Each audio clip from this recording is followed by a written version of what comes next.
میں تقریر کے لیے دعوت دیتا ہوں بھائی علی حمزہ کو کہ وہ آئیں اور اپنا معافی ضمیر بیان کریں۔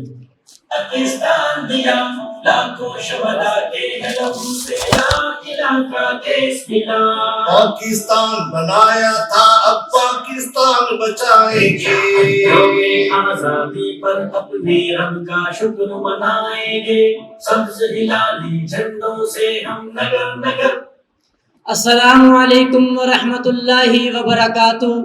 نحمده ونصلي على رسوله الكريم، اما بعد فاعوذ بالله السميع العليم من الشيطان الرجيم، بسم الله الرحمن الرحيم، وقاتلوهم حتى لا تكون فتنة ويكون الدين كله لله فإن انتهوا فإن الله بما يعملون بصير۔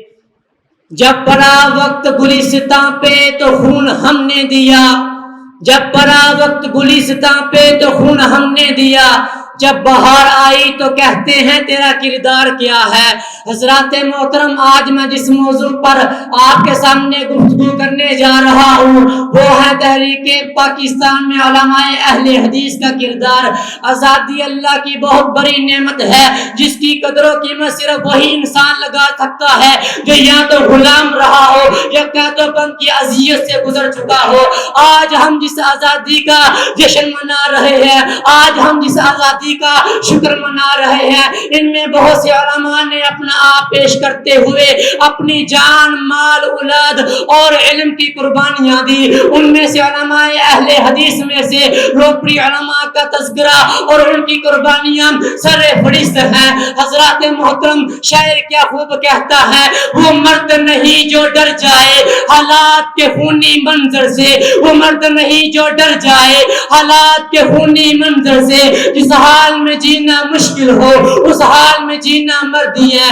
حضرات محترم، تحریک آزادی پاکستان علماء اہل حدیث کی قربانیوں سے بڑی پڑی ہے۔ سن 1857 کی جنگ آزادی سے لے کر 1947 تک کے خطے میں علماء اہل حدیث کا نہایت اہم کردار رہا ہے۔ اگر میں یہ بات کہوں کہ انقلاب کی بنیاد انہوں نے کی تو کچھ غلط نہ ہوگا۔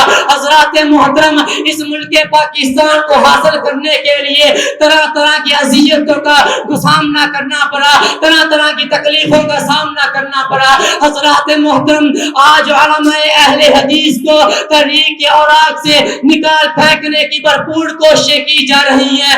آج علماء اہل حدیث کو اور مشائخ کو آگے لانے کی بجائے ان لوگوں کو آگے لانے کی کوشش کی جا رہی ہے جو یا تو یہود و نصارہ کے غلام ہیں یا ان کے ٹکڑوں پر پلنے والے ان کے پالتو ہیں۔ حضرات محترم، یہ وہی سرزمین ہے جس کے لیے ہمارے علماء اہل حدیث نے اپنی جان اور اپنے مال کا نذرانہ پیش کیا۔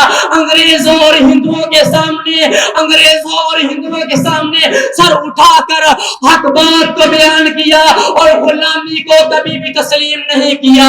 حضرات محترم، حق اور آزادی کی آواز بلند کرنے والے علماء اہل حدیث اور روپڑی علماء کا تذکرہ آتا ہے۔ ان میں سے روپڑی علماء میں سے عبداللہ محدث روپڑی، حافظ عبداللہ محدث روپڑی رحمہ اللہ، حافظ اسماعیل روپڑی رحمہ اللہ، حافظ احمد روپڑی رحمہ اللہ، حافظ عبدالقادر روپڑی رحمہ اللہ، اور اہل حدیث میں سے، اہل حدیث علماء میں سے مولانا ابراہیم امیر سیال کوٹھی، میں قربان جاؤں، جنہوں نے لا الہ الا اللہ کا نعرہ لگایا۔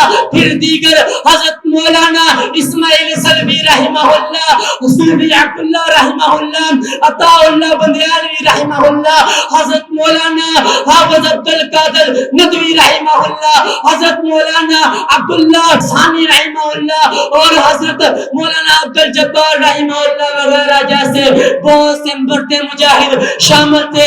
اب وقت اجازت نہیں دے رہا، وگرنہ میں علماء اہل حدیث کے علاوہ علماء اسلام کا تذکرہ بھی کرتا چلا جاؤں۔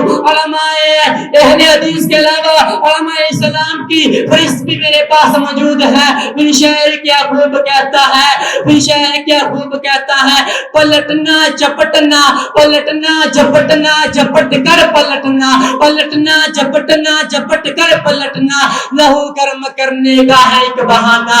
حضرات محترم اس پرچم کو بلند کیا تو انگریز اور ہندوؤں نے علماء اہل حدیث کو کچلنے کے لیے سردر کی بازیاں لگا دی.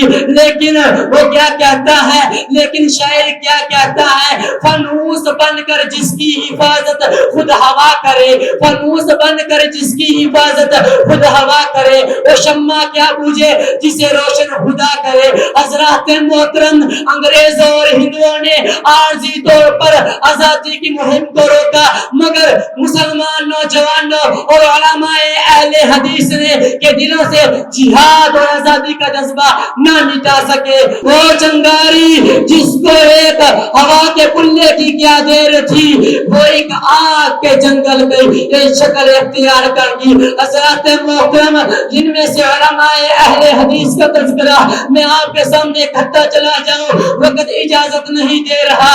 جب نوجوانوں میں آزادی کا جذبہ پیدا ہوا تو ان میں سے علماء اہل حدیث کے بہت سے علماء نے اپنی قربانیاں دی. حضرات محترم حضرت مولانا حافظ عبد القادر روکڑی رحمہ اللہ جنہوں کو 17 سالہ کی قید سنا دی گئی, بعد میں معاہدہ طے ہوا تو قید کو معاف کر دیا, مگر انگریزوں نے ہندوؤں نے آپ کو دیکھتے ہی گولی مار دینے کے احکامات جاری کر دیے. حضرات محترم اسی طرح عبداللہ محدث روکڑی رحمہ اللہ جنہوں نے انہی مہم میں اپنی بخاری شریف کی لکھی ہوئی شرح کو قربان کر دیا اور ہجرت کر کے پاکستان آگے. پھر شاعر کیا خوب کہتا ہے, ہم وہ سپاہی ہیں کہ جو موت کو گلے لگاتے ہیں, ارے ہم وہ سپاہی ہیں کہ جو موت کو گلے لگاتے ہیں, حق کی خاطر جیتے ہیں اور حق پر جان گواتے ہیں. وما علینا الا البلاغ المبین. تو سجائیں گے یوم آزادی پر اپنے رب کا شکر منائیں گے. پاکستان